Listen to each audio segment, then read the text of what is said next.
With the new CAN bus system on this bike, you should always, as any bike, maintain the battery over the winter. You know, it's sitting for several months, it's snowing outside.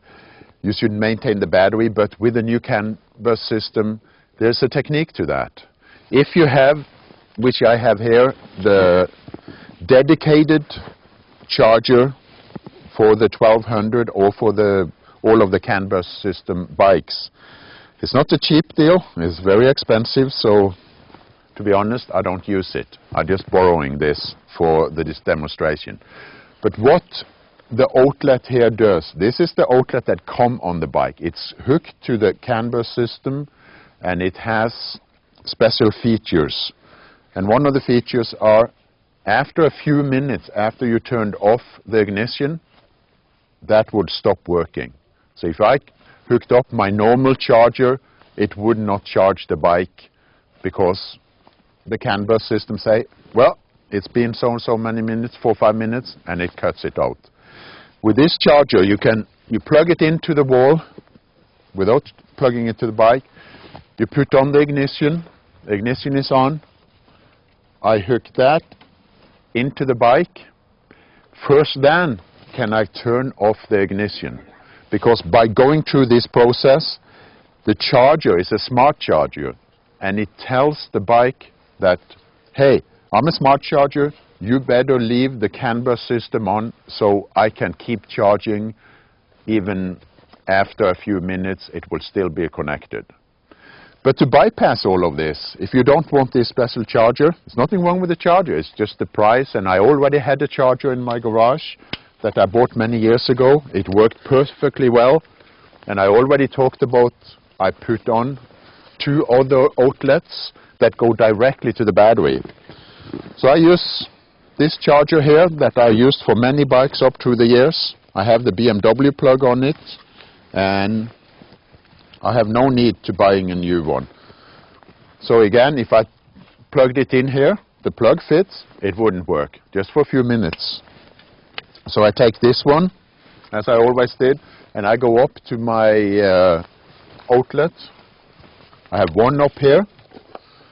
Basically, that's just the outlet that goes directly to my 12-volt battery. Voila! I'm charging the batteries that I've done since I was born, since the first bike I had. I don't need to use that outlet. I have an outlet on the other side. The point is that this is directly connected to the battery that I showed you earlier with the fuse and everything. But I keep this on all year long, no, all winter. Or if I go on a tour and this is sitting at home, whatever bike is sitting in my garage, that's what I put on. But I really want you to be aware of this CAN bus system, the advantages and the difficulties it could be if you did it the wrong way. So that's how to maintain the battery and charge it. As a proud owner of a 1200 GS with the CAN bus system, you got one key and one plastic key, one real key. And to buy a new one, I think it's $65 or something. And the reason for the expense, well, I'm not quite sure for all of the reason for it, but one is that it's a chip inside here. And it's an electronic immobilizer. In other way, when you stick in this key into the ignition, it recognizes that this is your bike, this key belongs to this bike. Even when you want to make a new key, you have to present your driver license, your title, and make a copy of that. So it's not like just going down to the keysmith at the corner and get a new one made. But there's a problem with this EWS, and we had a bad experience, and I heard about many other people having that experience. It is all of a sudden, just out of nowhere, you can get on your display in your cockpit on the bike, EWS, and you can't go anywhere. It's ridiculous. I'm sorry, Mr. BMW, you made a fantastic bike, but why did you have this, what they call a ring antenna? This is the cause of it. Something goes wrong in here and you're stuck. You have a perfectly good bike, you can go nowhere. Again, when we had the problem in Turkey, we had to tow the bike. We had to haul him down to Ankara, to the BMW dealer. In all of Turkey, they didn't have this spare part. Fortunately, we had the spare part in the group and got it changed. So what I'm going to show you here is what we at Globe Riders have figured out how to deal with this together with Southern BMW. That's been very helpful to give us information and test this. You buy one of these, $120, $30, $40 or something. That's called a ring antenna. Then you get one of the wires that is for the diagnostic machine that they have in the shop. But by doing this, you can take and hook these together, take the wire, hook it into the spare antenna you have, and then you can go into your bike and you can unplug from the antenna that's installed on the triple clamp. You take this antenna, plug up at the other side of the receiver for the bike so they are connected together.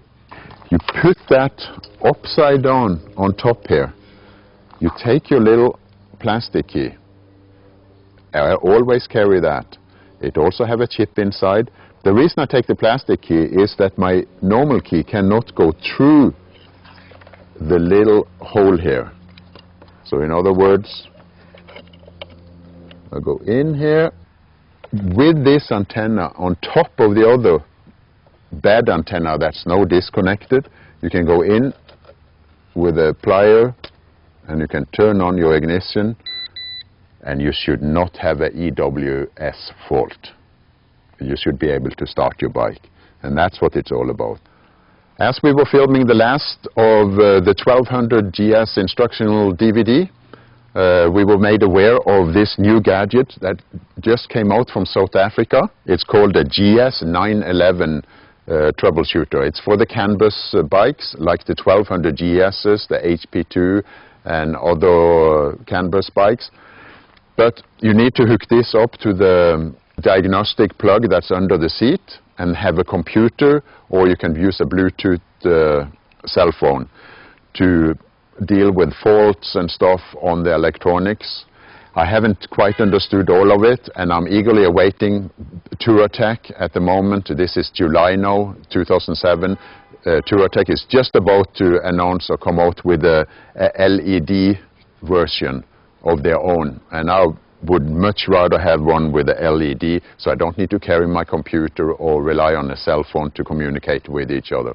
But unfortunately, the 1200 GS and the CAN bus system, it's a great system when it works, but it's very fragile for world touring, so there are many things we need to educate ourselves to make this a good bike to travel with, and it can be. So thank you.